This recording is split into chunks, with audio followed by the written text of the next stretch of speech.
ತಾವು ತಂದಿರತಕ್ಕಂಥ ಈ ಸಂತಾಪ ಸೂಚನೆಗೆ ಬೆಂಬಲವನ್ನು ವ್ಯಕ್ತ ಮಾಡಿ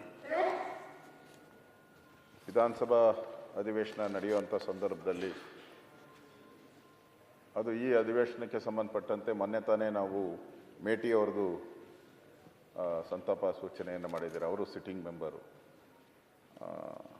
ಇವರು ಶಾಮನೂರು ಶಿವಶಂಕರಪ್ಪನವರು ಅಷ್ಟೇ. ಅವರೆಲ್ಲರಿಗೂ ಮೊದಲಿಂದಾನೇ ಹೇಳ್ತಾ ಇದ್ರು, ನಾನು ಕೊನೆವರೆಗೂ ಅವ್ರು ಯಾವಾಗ ರಿಟೈರ್ಡ್ ಆಗ್ತೀಯ ಅಂತ ಹೇಳಿದ್ರೆ, ಇಲ್ಲ ನಾನು ಬದುಕಿರೋವರೆಗೂ ನಾನು ಅಧಿಕಾರದಲ್ಲಿ ಇರಬೇಕು ಅನ್ನೋ ಮಾತನ್ನ ಹೇಳ್ತಾ ಇದ್ರು.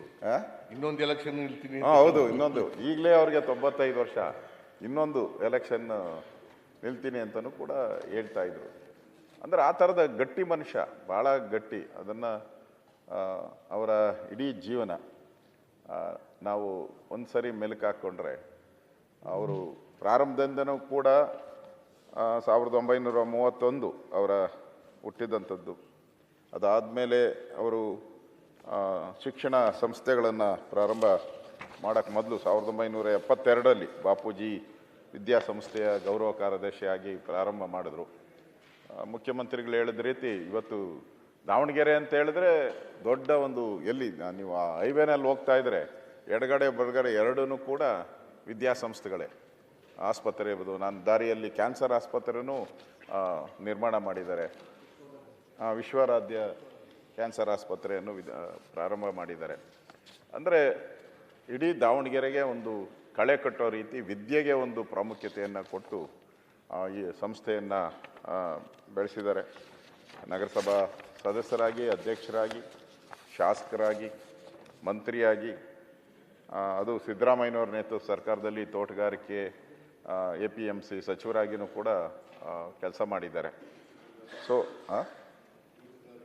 ತೋಟಗಾರಿಕೆ ಅವರು ಬಸವರಾಜ ಬೊಮ್ಮಾಯಿಯವರಿದ್ದಾಗಂತೂ, ಅವರು ಮುಖ್ಯಮಂತ್ರಿ ಆಗಿದ್ದಾಗ ವಾರಕ್ಕೊಂದು 4 ಸರಿ ಅಲ್ಲಿ ಅವರ ಆಫೀಸಲ್ಲಿ ಇರೋರು. ನಾನು ನೋಡೇನಲ್ಲ, ಬಂದಾಗ ಹೋಗಿ ಅಲ್ಲಿ ಕೂತಿರೋರು. ನಾನು ಬೊಮ್ಮಾಯಿಯವರ ಹತ್ರ ಹೋಗ್ತಾ ಇದ್ದೆ, ಅವರು ಗ್ಯಾರಂಟಿ ಅಲ್ಲಿ ಇರೋರು. ಅಂದರೆ ಕ್ಷೇತ್ರದ ಕೆಲಸ, ಸಮಾಜದ ಕೆಲಸ, ಮತ್ತು ಭಾಳ ನಿಷ್ಠೂರವಾಗಿ ಮಾತಾಡ್ತಾಯಿದ್ರು. ಅವರು ವೀರಶೈವ ಮಹಾಸಭಾದ ಏನಾದರೂ ಪ್ರಶ್ನೆಗಳು ಬಂದಾಗ ಧೈರ್ಯವಾಗಿ ಹೇಳ್ತಾಯಿದ್ರು, ಧೈರ್ಯವಾಗಿ ಅರಸ್ಕೊತಾ ಇದ್ರು. ಇವ್ರು ಹೇಳಿ ಸ್ಟೇಟ್ಮೆಂಟ್ಗೆ ಯಾರು ವಿರುದ್ಧ ಹೇಳೋಕ್ಕಾಗಲ್ಲ. ಆ ಥರದ ಒಂದು ಸೀನಿಯಾರಿಟಿ, ಆ ಸಮಾಜಕ್ಕೆ ಮಾಡಿದಂಥ ಸೇವೆ ಆಧಾರದಲ್ಲಿ ಯಾರು ಕೂಡ ಇವರಿಗೆ ಪ್ರತಿರೋಧ ಹೇಳುವಂಥ ಪರಿಸ್ಥಿತಿ ಇರ್ತಿಲ್ಲ. ಆ ಥರದೊಂದು ಸ್ಟೇಚರ್, ಇದೇನು ಒಂದೇ ದಿನಕ್ಕೆ ಸ್ಟೇಚರ್ ಕ್ರಿಯೇಟ್ ಆಗಲ್ಲ, ಒಂದೇ ದಿನಕ್ಕೆ ದೊಡ್ಡ ವ್ಯಕ್ತಿ ಆಗಕ್ಕೆ ಸಾಧ್ಯ ಇಲ್ಲ. ನಿರಂತರವಾಗಿ ಆ ಸಮಾಜದ ಕೆಲಸ ಮಾಡಿದಾಗ ನ್ಯಾಚುರಲ್ಲಾಗಿ ಸಿಗುವಂಥ ಒಂದು ಗೌರವ ಅವರಿಗೆ ಸಿಕ್ಕಿತ್ತು. ಅವರು ಲೋಕಸಭಾ ಸದಸ್ಯರಾಗಿಯೂ ಆಯ್ಕೆ ಆಗಿದ್ದರು. ಅವರು ತೀರೋದು ನೆನ್ನೆ ನಾನು ಫ್ಲೈಟಲ್ಲಿ ಬಂದು ಇಳಿಬೇಕಾದ್ರೆ ಸಮಾಚಾರ ಬಂತು ನನಗೆ. ಬೆಳಗಾವಿಯಲ್ಲಿ ಇಳಿದಾಗ ಒಂಥ ಹಿರಿಯ ರಾಜ, ದೇಶದಲ್ಲೇ ಇವರಷ್ಟು ಹಿರಿಯರು ಯಾರೂ ಇಲ್ಲ ಅಂತ ಪತ್ರಿಕೆಯಲ್ಲಿ ಬಂದಿತ್ತು. ಇವರೇ ಸೀನಿಯರ್ ಮೋಸ್ಟ್ MLA ಅನ್ನೋ ರೀತಿ.